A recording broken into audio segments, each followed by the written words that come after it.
Hi, my name is Israel Ortega, and I am the Deputy Communications Director for the Libre Initiative. The Libre Initiative is the largest center-right Latino group in the country. And we recently released a poll, the Libre Institute, which is the C3 arm of the Libre Initiative. It's a poll that goes into a lot of different issues that Latinos care about. And to help us break that down, I have here in the studio Judy Bino, who is the spokesperson for the Libre Initiative, among a lot of things you do, Judy. And I wanted to have this conversation with you because for a couple reasons. One is that last election we saw Latinos swing to the right. Some people were surprised by that, but you've been working in this space for a long time.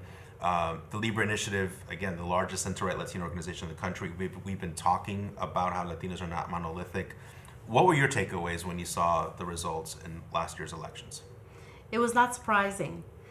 We've seen this trend for a few years now, but last year was very interesting because for the first time we realized, a lot of people realized that, hey, we don't have Latinos in the bag, really. They can shift quickly. And the top priority for Latinos, what moved the needle, was the economy. They were suffering like everybody was. But Latinos specifically said, I can't do this. I have to get out there and vote, And that is really what moves the needle when you have an issue that really, really impacts a society. And Latinos are becoming much more educated about politics, about policies. And that's part of what Libre does. Yeah. I mean, we saw in South Texas, you saw some counties who had not voted Republican in a generation. I think some counties hadn't voted Republican on almost 100 years. We saw, and this is close to you, Judy, you saw Miami-Dade County vote Republican, I think, for the first time ever. So I think it speaks to what you're saying, right? I mean, I think Latinos were sort of saying, like, look, even though my parents voted a certain way, or my grandparents voted a certain way, doesn't mean that I have to vote a certain way. Is that how you kind of read it? Absolutely. They were so galvanized by 4 years of suffering under the Biden administration, policies that just didn't make sense, specifically on the economy. And, Latinos are very entrepreneurial, and a lot of businesses were suffering. People couldn't afford to buy the basics for their family. And I think once you strike the family, then that's when people really put their foot down. Mm-hmm. And that's what we saw. Yeah. I want to get to the poll, Judy, but I also want to drill down a little bit on what you were sort of saying. The economy, was in shambles for a lot of Latinos. What was the damage that the previous administration had on Latinos? Can you talk to us a little bit about that and why Latinos were feeling so bleak about the future? Well, we had a lot of government spending, and that's something that at Libre we always say, too much government, big government is never a good thing. And a lot of the government spending led to inflation, which of course impacted the bottom line for many of us. And so that's the suffering that we saw under the Biden administration, and it showed. People voted. Yeah, I think one of the taglines that we have is limited government, unlimited opportunities. That's right. And that's so right. That is our tagline. I want to talk to you about this poll because we're a few months out from the election, obviously, and again, we asked Latinos several questions about several issues.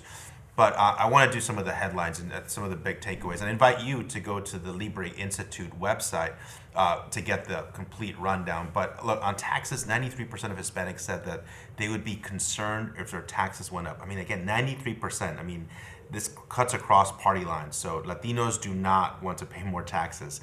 Of significant 74% of Hispanic seniors said they also would be concerned about taxes going up. These are abuelos and abuelitas who probably have prescription medication. Obviously, they don't want taxes to go up. On the economy, 43% of Hispanic voters say the economy is their number one issue. On immigration, 85% of Hispanics agree that our legal immigration system is broken. More than 80% of Hispanics also feel, though, that border security is important. So I think one of the takeaways here from this poll is that Latinos want to fix the system, but they also know that we can't have the unsustainable chaos that was happening on the border under the previous administration. On healthcare, 78% of Hispanics believe that the cost of healthcare has increased in the last year. On American civics, this is an important one. 91% of Hispanic voters overwhelmingly view protecting individual freedoms, such as free speech and property rights, as playing a significant role in making the United States a great and prosperous country. And then about 80% of Hispanics agree that the free market is the best way to create an economy that works for all Americans. And finally, energy issue, gas and oil. 78% of Hispanics agree that America needs to produce more of its own gas and oil.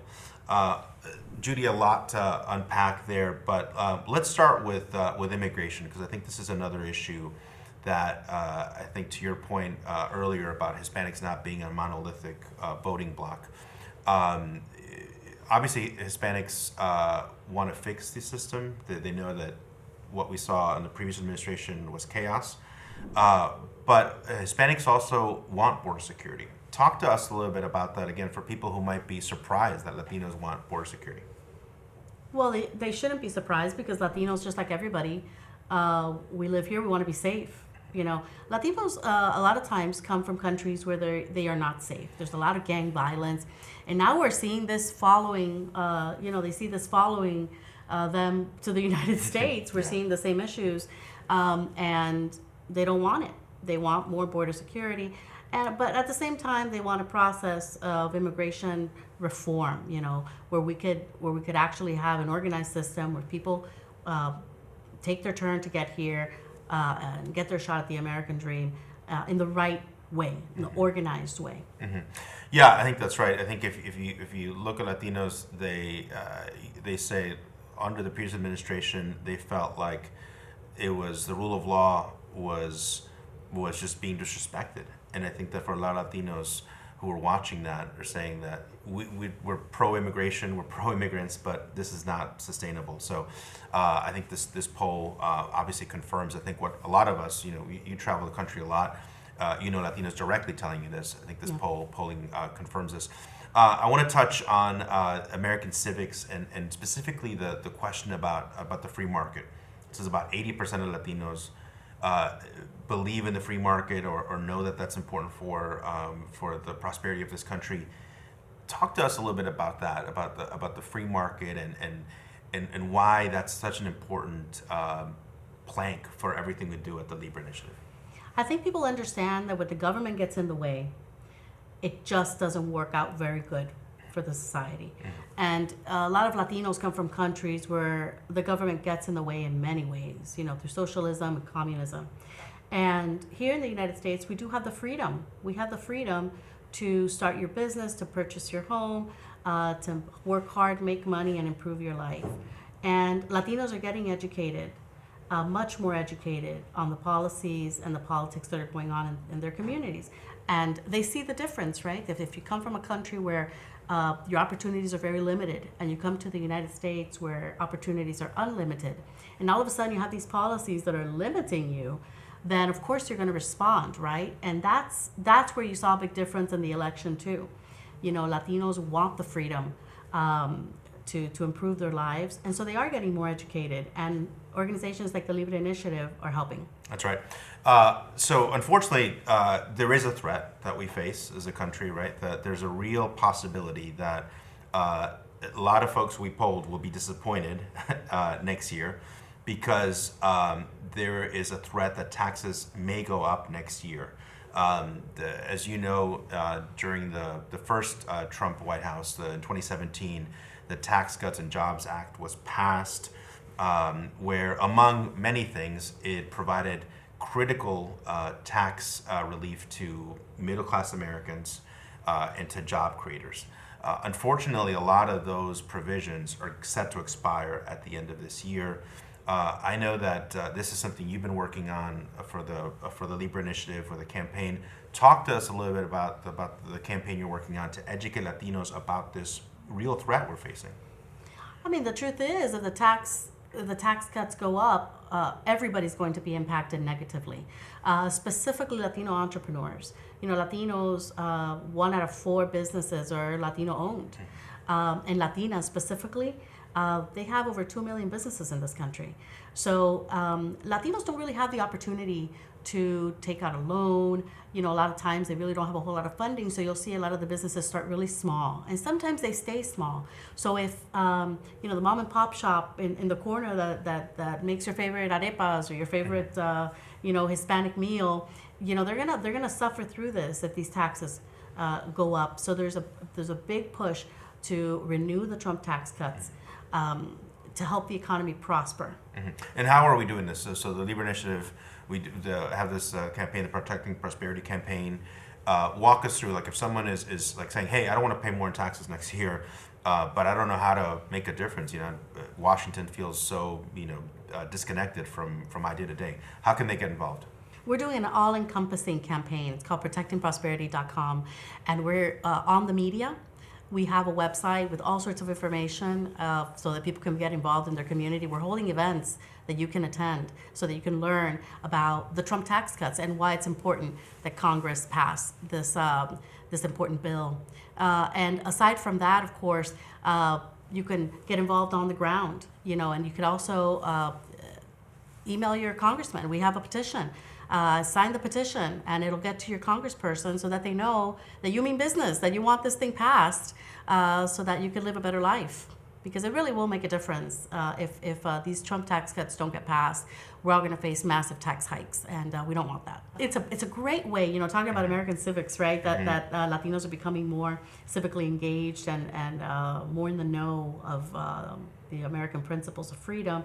This is a great way to get involved. Just go to protectingprosperity.com and sign the petition, sign up for more information, and we will contact you if we wish to get involved civically on the ground. Yeah, I tell you, and I think you as well, working on Capitol Hill, working with these lawmakers, they pay attention when the phone calls are being made, when letters. I mean, back in my day it was letters, but now it's social media.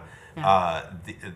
Our elected officials do respond to that. I think that they recognize that they need to be responsive to their constituents. They can't just ignore. I mean, one of the beauties about our country, right, is that we have elections, and we have elections where elections have consequences. And so if Latinos speak up and demand action, I think we're going to see that. So I want to end with how we started, Judy. We talked about how the Latino vote shifted to the right in the last election. The Libre Initiative, we say that we are the largest center-right Latino organization in the country. Talk to us a little bit about what that means, like our presence in 13 states, that kind of thing, but also for someone who's watching and saying, hey, yeah, I don't want big government. How can I get involved? How can I join the movement you guys are leading? What would you tell them? The Latino community can no longer be ignored. The Latino community is growing, it's becoming more educated, and it's going to impact every aspect of American life and American society. Our workforce, our education. There's a brand new generation of Latinos that are coming up that need information. And Libre offers information on center-right policies that really give you the path to achieving your American dream. And we have chapter states. We have chapters in over 13 states across the country, and so there's many ways to get involved. You can sign up to just receive information. You could sign up to join the boots on the ground, and you will receive the information necessary to become informed to make this a better country. Because honestly, a strong Latino community is a stronger America, and that's what the Libre Initiative aims for. Well, Judy, thank you so much for being here. Appreciate you taking the time. Thank you, Izzy. And thank you for joining us for this conversation. I invite you to go to the libreinstitute.org to get the complete results of our poll. And also invite you to go to our website for the Libre Initiative, which is belibre.org. There you can get connected on social media and get a sense of all the great work we're doing. Again, we are the largest center-right Latino organization in the country. And want to help you live out your version of the American dream. Thanks so much. See you next time.